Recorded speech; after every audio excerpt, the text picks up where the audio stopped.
ایمان والو من یرتد منکم عن دینی، جو مرتد ہو جائے گا تم میں سے اپنے دین سے، یہود و نصارہ کی یاری ایک دن تمہیں اسلام سے مرتد کر دے گی، اور اگر تم دین سے مرتد ہو گئے فسوف یأتی اللہ بقوم، تو اللہ ایک ایسی قوم کو لے آئے گا، یحبہم، اللہ ان سے پیار کرتا ہوگا، ویحبونہ، وہ اللہ سے محبت رکھتے ہوں گے، اذلۃ علی المؤمنین،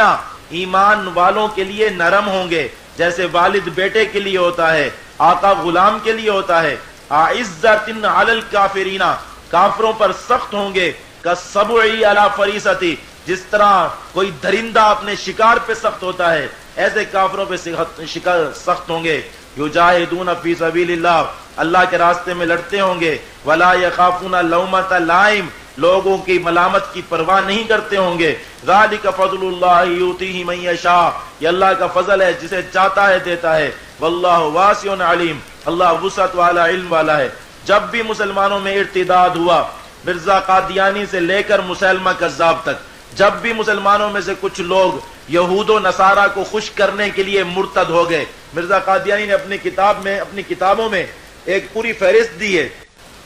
کہ میں نے انگریز اور ملکہ کو خوش کرنے کے لیے کتنی کتابیں لکھی ہیں، ایک فہرست ہے پوری، اس میں 18-19 کتابوں کے نام ہیں، صفحہ نمبر بھی لکھا ہے ملکہ کو کہ ذرا یہ صفحات پڑھ لینا، میں نے آپ کی کتنی چاپلوسی کی ہے، کتنی ہم نے آپ کی منتیں کی ہیں، طرح طرح کی چیزیں کر کر کے، بلاخر کچھ بھی نہیں ہوا، مرتد ہو گیا۔ اس سے پہلے مسیلمہ کذاب، اس کے بعد اسحاق اخرس، پھر یہ سجا، یہ سارے لوگ جو مرتد ہوئے۔ جب بھی کوئی قوم مرتد ہوئی، اللہ نے اس کے فوراً بعد ایک ایسی قوم کھڑی فرما دی جو اسلام کے شہدائی تھے، مسلمانوں کے لیے نرم تھے، کافروں پہ سخت تھے۔ یہ قادیانیت کا سیلاب آیا، اللہ پاک نے افغان مجاہدین کھڑے فرما دیے، اور افغانستان میں مجاہدین اس لیے کھڑے ہوئے، انہوں نے قادیانیت کو اپنے ملک میں آنے نہیں دیا۔ قادیانیوں کا وفد گیا تھا حبیب اللہ کے زمانے میں، اور جا کے کہا جی ہماری بات سن لو، تو اس نے کہا کیا بات ہے؟ کہا کہ ایک نبی پیدا ہو گئے۔ اس نے علماء سے پوچھا کہ کیا کریں، ان کے ساتھ مباحثہ کریں یا کیا کریں؟ علماء نے کہا کہ ان کے ساتھ مباحثہ کرنا ان کی بات کو وزن دینے کے مترادف ہے،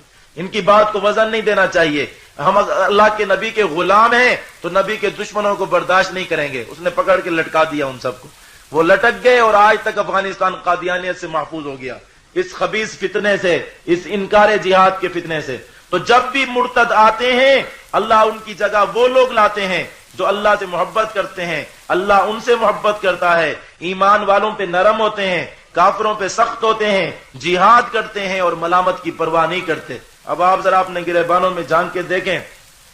کہ اللہ سے محبت کر رہے ہیں کہ نہیں کر رہے، ایمان والوں پہ نرم ہیں کہ نہیں ہیں، کافروں پہ سخت ہیں کہ نہیں ہیں، جہاد کر رہے ہیں کہ نہیں کر رہے، لڑائی کر رہے ہیں کہ نہیں کر رہے، اور ملامت کی پرواہ کرتے ہیں کہ نہیں کرتے۔ اگر یہ ساری صفات موجود ہیں تو خوش ہو جائیں، اللہ آپ سے محبت کر رہا ہے، اور اگر ہمارے اندر یہ صفات نہیں ہے تو ہمیں رونا چاہیے، کیونکہ ان صفات کے بغیر اللہ کی محبت حاصل نہیں ہوتی۔